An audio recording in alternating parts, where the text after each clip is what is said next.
Samantala, motorsiklo ng dalawang sospek sa pamamaril na ikinasawi ng dalawang individual sa Timog Avenue, Quezon City na-recover na ng pulisya. Manhunt operation sa mga sospek nagpapatuloy. Kasama mo sa balita si Radyoman Marjo Domingo. RNN Live Reports! Nakita na ng pulisya ang motorsiklo na ginamit ng dalawang riding in tandem na namaril kahapon na nagresulta sa pagkasawi ng dalawang individual sa Timog Avenue, Quezon City.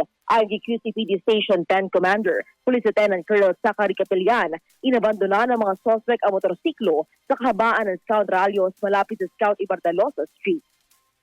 Immediately, we conducted a manhunt operation. This led to the recovery of the motorcycle used by the suspects, believed to have been used. It was abandoned along Scout Rayos, Barangay Sacred Heart. Napag-alaman naman ng pulisya na ang plate number na ginamit ay peke at nakarehistro sa ibang individual.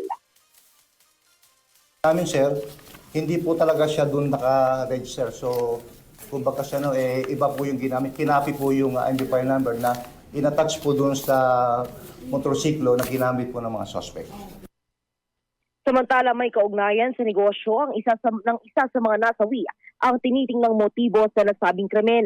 Ang isa kasi sa mga biktima ay may negosyong bar, clubs at bilyaran. Nagpapatuloy naman ang manhunt operations sa nasabing mga suspect. Hinikayat ng pulisya ang publiko na itawag sa 911 o hotline ng QC na 122 o